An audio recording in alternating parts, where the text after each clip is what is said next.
एक घास प्रेमाचा खास तुमच्यासाठी तर आज आपण बनवणार आहोत पारंपरिक पद्धतीने मेथंबा, आंबट कैरी, गोड गूळ आणि मेथीचा तो हलकासा कडवटपणा ही चवीची जुगलबंदी जेवणाची रंगत तर दुप्पट करते आणि जेवणाची चव वाढवण्यासाठी लोणचं तर नेहमीच असतं, पण एकदा अशा पद्धतीने मेथंबा खाऊन बघा, लोणचंसुद्धा विसरून जाल इतका भन्नाट असा इथे मेथंबा तयार होतो. तर आता इथे आपण रेसिपीला सुरुवात करूया. आता इथे आपण कैऱ्या घेऊया. तर इथे मी पाव किलोच्या प्रमाणात मेथंबा बनवते, त्याच प्रमाणात इथे पाव किलोच्या हिशोबाने कैऱ्या घ्यायच्यात. आता आपल्याला इथे कैऱ्या स्वच्छ धुवून घ्यायच्या आहेत. तर एका बाउलमध्ये काढून पाणी घालून 2-3 मिनिटांसाठी तसं ठेवायचं आहे. नंतर स्वच्छ धुवून घ्यायचं, कारण चीक असतो तो पूर्णपणे इथे काढून घ्यायचा आहे. आता इथे कैऱ्या स्वच्छ धुवून घेऊया. आणि कैरी आता आपल्याला पूर्णपणे कोरडी करून घ्यायची, पाण्याचा अंश अजिबात ठेवायचा नाही आहे. तर इथे एखादं सुती कापड घ्यायचं किंवा नॅपकिनने कैरी पूर्णपणे कोरडी करून घ्यायची आहे. आता आपल्याला कैरीचे पूर्ण साल काढून घ्यायचे. तर कैरी शक्यतो राजापुरी किंवा तोतापुरीच वापरा, त्याने पण मेथंबा खूप चविष्ट होतो. आणि उन्हाळ्याचे दिवस असतात, जेवण व्यवस्थित जात नाही, मग असं काहीतरी चटपटीत तोंडी लावायला असलं की जेवणाची पण चव दुपटीने वाढते. तर आता इथे आपल्याला कैरीचे सालं काढून घेतले होते, आता फोडी करून घ्यायच्यात. तर कोय अजिबात घ्यायची नाही आपल्याला, फक्त वरचा भाग घ्यायचा आहे. तर अशा चौकोनी फोडी करून घ्यायच्यात. तर तुम्ही इथे पाहू शकता अशा पद्धतीने. आता आपल्याला फोडी एका बाउलमध्ये काढून घ्यायच्यात.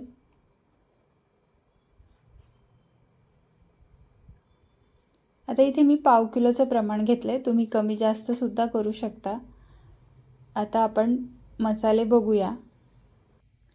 तर पाव किलो कैरीसाठी पुढचं सगळं साहित्य. तर इथे 1 वाटी चिरलेला गूळ घेतला आहे, 1 चमचा मेथी दाणे, 1 चमचा लाल तिखट, पाव चमचा हळद, अर्धा चमचा मोहरी, पाव चमचा हिंग, चवीनुसार मीठ आणि 2 चमचे तेल घ्यायचे.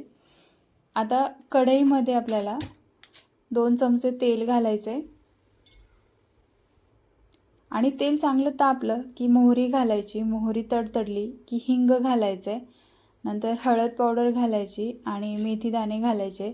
आता मेथी दाणे तेलात जास्त करपू द्यायचे नाही, नाहीतर मेथंबा कडू लागू शकतो. ते फक्त गुलाबी रंगावर परतवायचे आणि लाल तिखट आपल्याला नंतर घालायचे. आता कैरीच्या फोडी घालायच्या आणि हे छान असं मिक्स करून घ्यायचे, म्हणजे फोडणी चांगली कैरीमध्ये मिक्स करून घ्यायची आहे.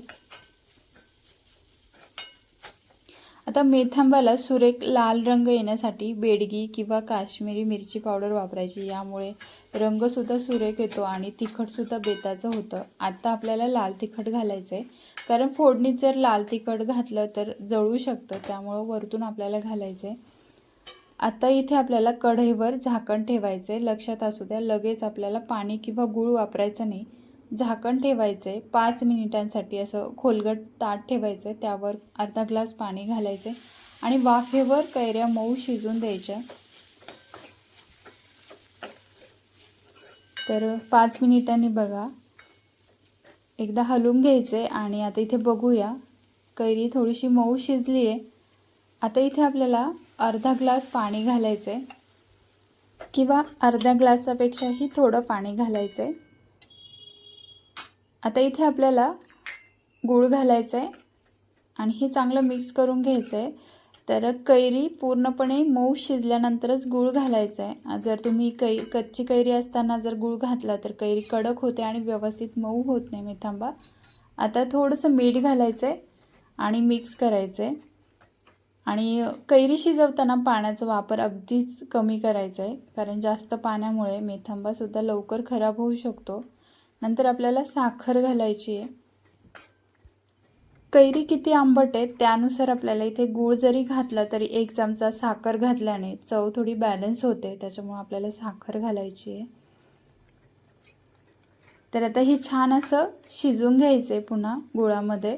जर तुम्हाला मेथंबा अजून थोडा घट्ट हवा असेल तर गूळ घातल्यावर पाक होईपर्यंत थोडा वेळ मंद आचेवर सतत आटून द्यायचे.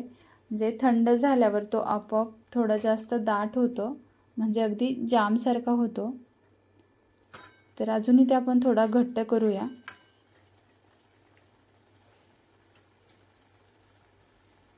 तर रंगसुद्धा किती सुरेख आला आहे, तर तुम्ही पाहू शकता.